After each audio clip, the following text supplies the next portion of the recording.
All right, welcome everyone to another deep dive. Today, we're taking a look at Toni Morrison's Beloved.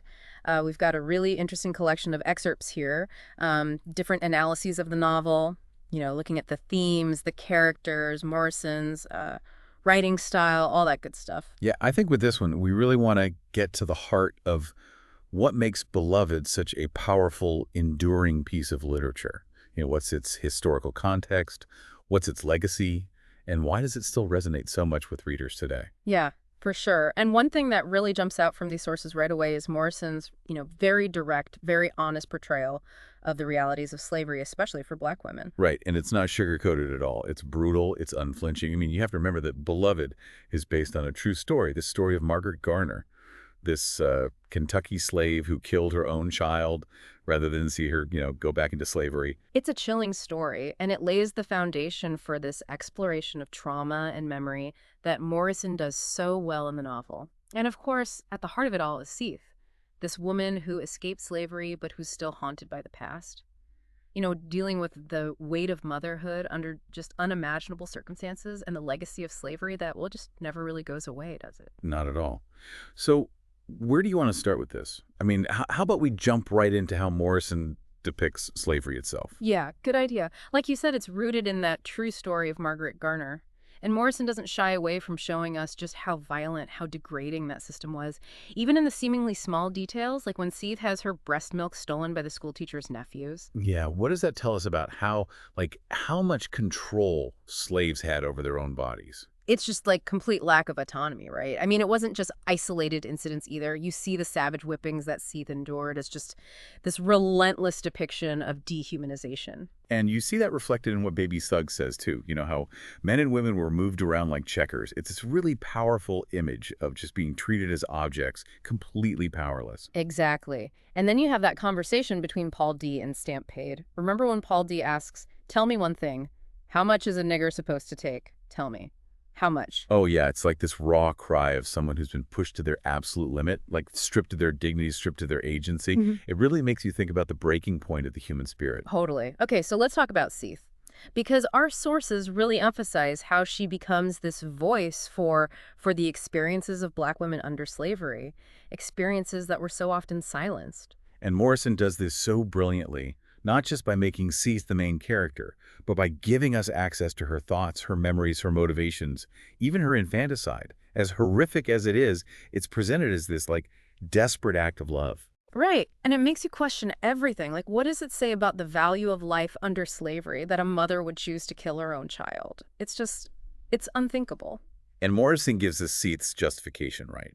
That these slave owners could take everything from a person, their possessions, their family, even their sense of self-worth. They're left dirty in their own eyes.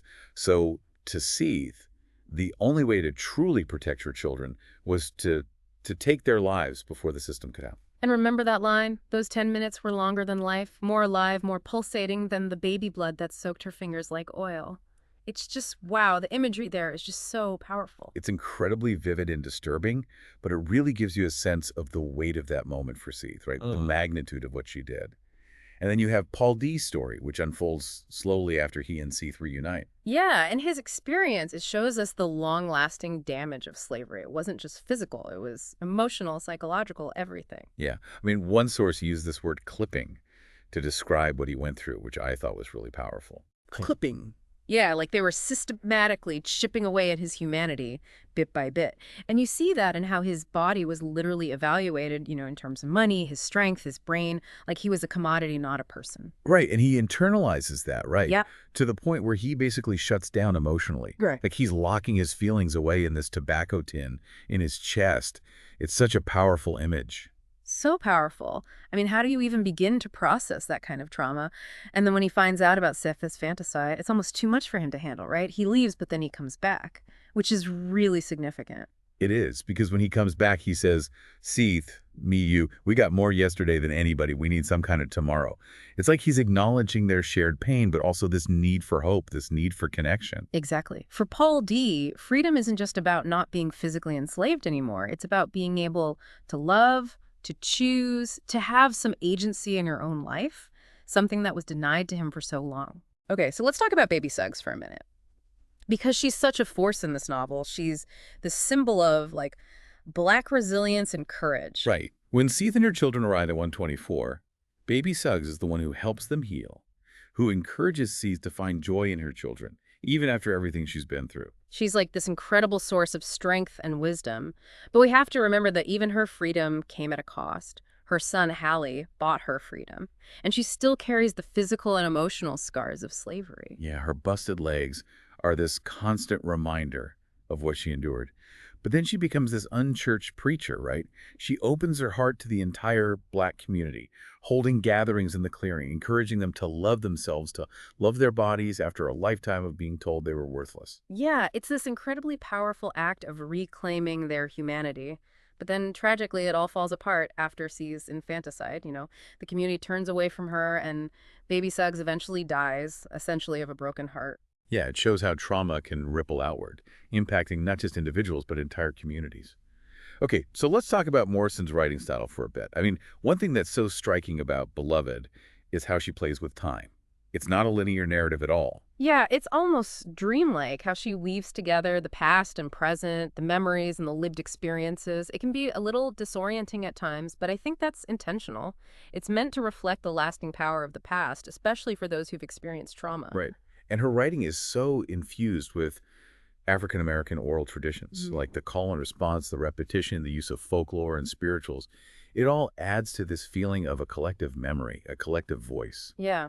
And it's fascinating how Morrison's own upbringing in Lorain, Ohio, shaped her perspective. She saw firsthand the effects of racism, poverty, all these systemic injustices.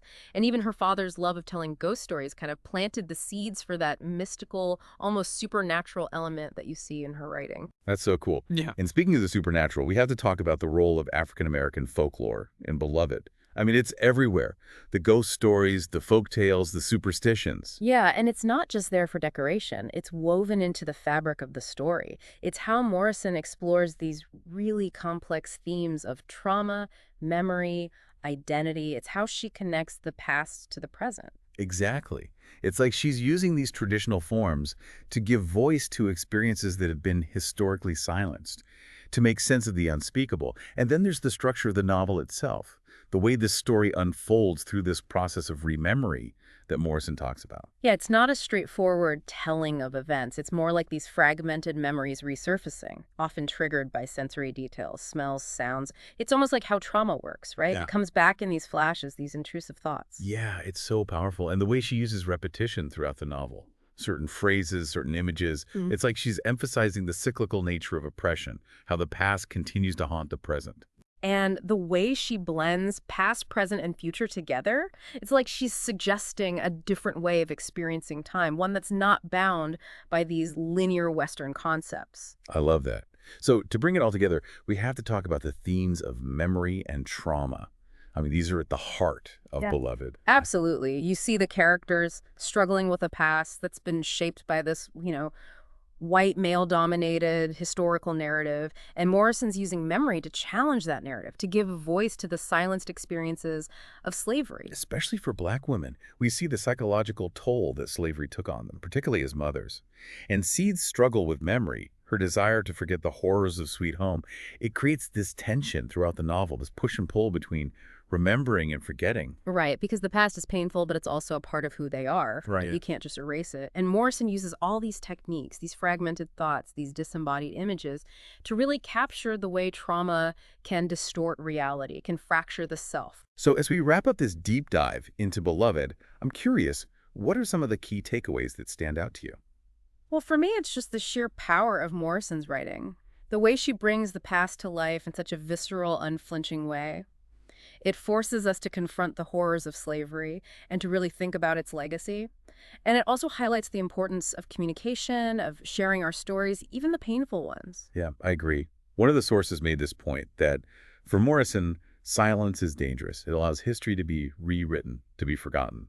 But when we speak our truths, when we share our experiences, we create this collective memory that can't be erased. It's about claiming agency over your own narrative. So to all our listeners out there, as you finish Beloved, think about this. How does this novel, this story, challenge you to remember, to confront uncomfortable truths about the past?